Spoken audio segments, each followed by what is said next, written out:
पूनम जी, Germany से। राधे राधे। राधे राधे महाराज जी, आपके चरणों में कोटि कोटि प्रणाम। महाराज जी, कब और कैसे पता चलता है कि ये हमारा आखिरी जन्म है? पेट भर जाता है तो किसी से किसका प्रश्न है।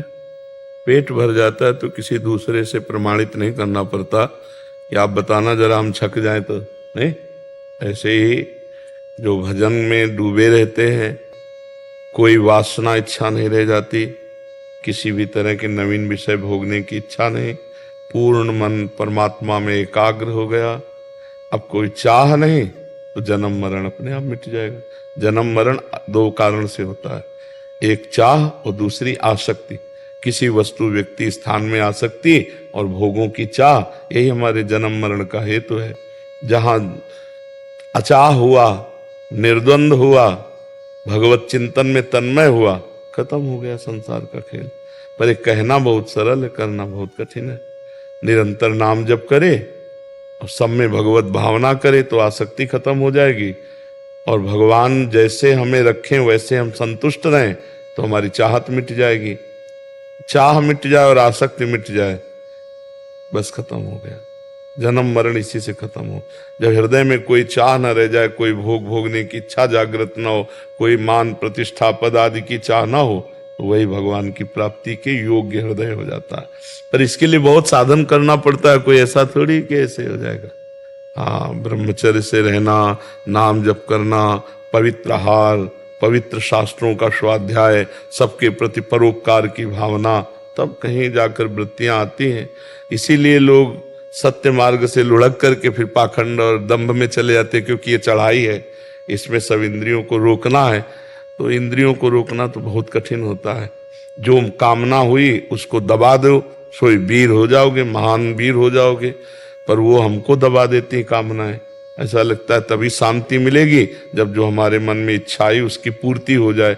और भगवान कहते त्यागात शांति निरंतरम, इच्छाओं के त्याग से शांति मिलेगी। हम समझते हैं कि हमारी इच्छाओं की पूर्ति हो जाए तो शांति मिलेगी। इसीलिए इच्छाएं ही हमें जन्म मरण देने वाली हैं। भोगाशक्ति, शरीराशक्ति, लोकाशक्ति, धनाशक्ति, ये सब आसक्तियां भरी हुई है।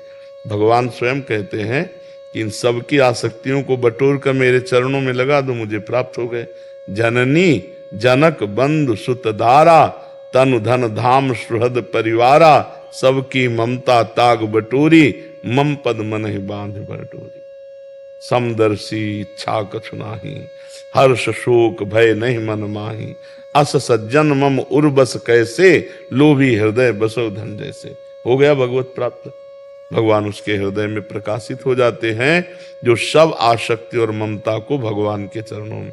पर है बच्चा बहुत कठिन। कह देना, प्रवचन कर लेना सरल है और प्रवचन सुन लेना सरल है, लेकिन प्रवचन पे चल देना यही कठिन है। जो चला सो पहुंचा, जो चला नहीं तो केवल आप हमारी बात सुनकर दूसरों को सुना दोगे तो ये लगेगा कि आप बहुत धार्मिक हैं, आप बहुत ज्ञानी हैं, लेकिन आपको कुछ स्थिति नहीं होगी।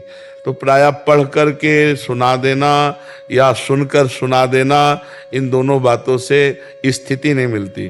पढ़ करके जो सुना है उस पे चल दो। श्रोता सोई परम सुजान, सुनत चित रति करें। सुनते ही उस बात पे चल दिए और खूब भजन, अच्छे आचरण, भगवान से प्रार्थना, तो भगवान हमें स्थिति दे देंगे। अचाह स्थिति, अब कोई चाह नहीं। जाहि न चाही कबहु कछु, तुम सन सहज सने, बसो निरंतर तासुर सो राउर निजगे। जिसे कोई चाह नहीं है तो उसका भगवान से सहज प्रेम हो जाता है, और जहाँ भगवान से सहज प्रेम हुआ तो भगवान उसके हृदय में आकर ऐसे बस जाते हैं जैसे कोई अपने घर में आके, निज गे हो, अपने घर में आकर के। तो बस अचाह और आसक्ति रहित होने के लिए शास्त्रों का स्वाध्याय, सत्संग और नाम जप। नाम जप नहीं करेगा तो फिर कुछ काम नहीं आएगा। नाम जप बहुत जरूरी, खूब नाम जप करो, वो स्थिति होती है अचाह अनासक्त, तो अपने आप अनुभव में आ जाता है मेरा आखिरी जन्म है। ऐसा थोड़ी होता है कि अनुभव नहीं होता, अपने को अनुभव हो जाता है हमारा काम हो गया, हमारी जीवन मुक्त स्थिति आ गई, वो अपने आप अनुभव में आ जाता है जी। और जैसे किसी की परीक्षा भी ली गई ना कि जीवन मुक्त है कि नहीं, तो बस चाह वाली बात और आसक्ति वाली बात देखी गई।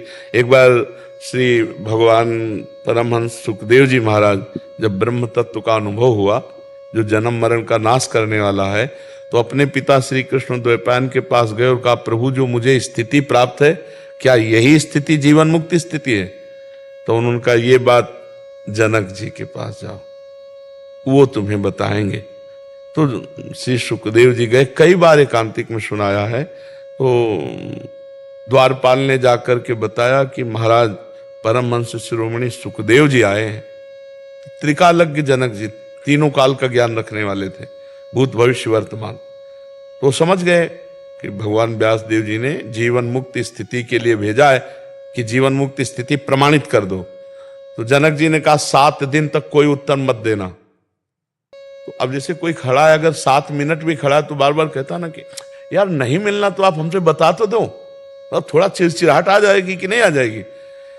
लेकिन 7 दिन तक इंतजार करना और कोई उत्तर न मिलना, पर वैसे ही खड़े रहे, शांत शांत एकदम। जनक जी रोज पूछते, आज क्या है? बोले महाराज जैसे पहले दिन आए थे वैसी ही आज स्थिति है। 7 दिन तक कोई नहीं। आदमी नाराज ना हो जाए कि यार ना कोई उत्तर दे रहे हो, ना कुछ हमें खड़े किए हो, आदमी ऐसे बड़बड़ाने लगे, कुछ नहीं, शांत। 7 दिन 7 रात। इसके बाद महलों में भेजा।